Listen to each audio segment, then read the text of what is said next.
Hello everyone. Most problems in a company don't start big. They start small, quiet, and unnoticed. A missing control, a small mistake, a gap nobody sees. And one day, it becomes a real issue. This is exactly where internal auditors step in. In this video, I will show you how internal auditors identify risks, step by step. Simple, practical, real life. Now, let's begin. Before we go into the steps, we need to be clear about one thing. What is risk? Risk is simply this: something that can go wrong and affect the business. That's all. It can be financial loss, fraud, operational problems, compliance issues, reputation damage. Now, here is the key mindset. Internal auditors don't focus only on what is happening today. They focus on what can happen tomorrow. That's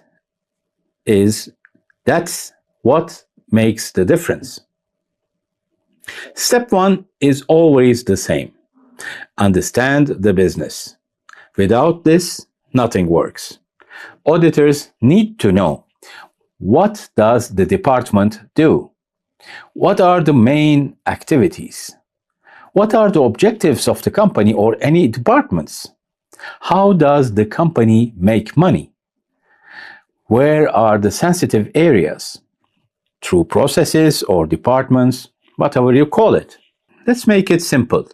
If you audit a retail store, you should understand how products arrive, how they are stored, how they are sold, how cash is collected, because risks are hidden inside daily operations. If you don't understand the process, you cannot see the risk. Now we go one level deeper. It is the step two. We are now breaking the process into steps. Why is this important?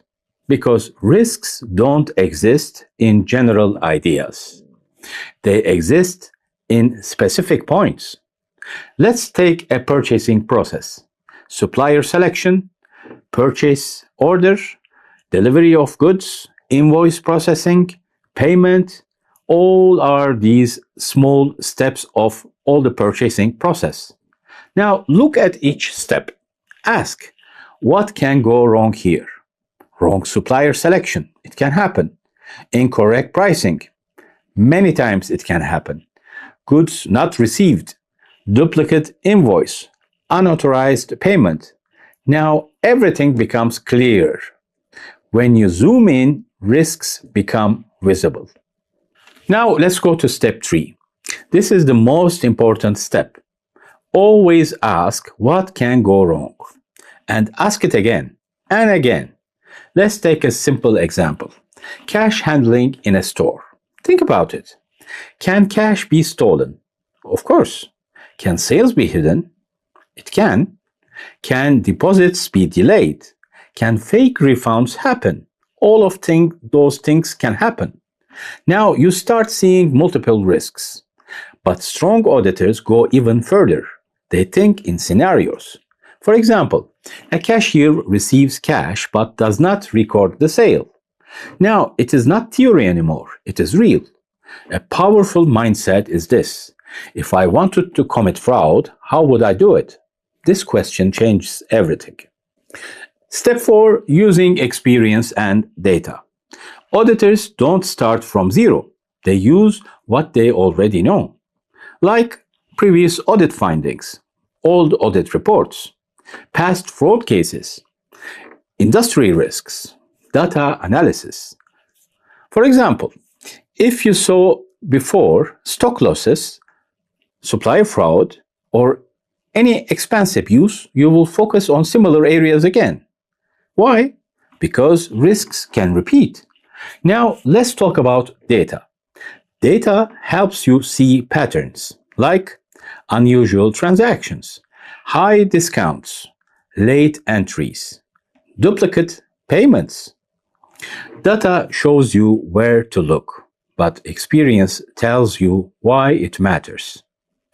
Now, let's go to step 5, identifying key risk areas. At this stage, you have many risks, but not all the risks are equal. So you prioritize. Ask which risks are most serious, which are most likely, which affect business goals. So, for example, small delay, low impact. Cash theft, high impact. Internal audit is not about checking everything. It is about focusing on the most important risks. This is where judgment matters. Now, let's go to step 6, looking at controls. Now, you move to controls. Ask, what is stopping the risk?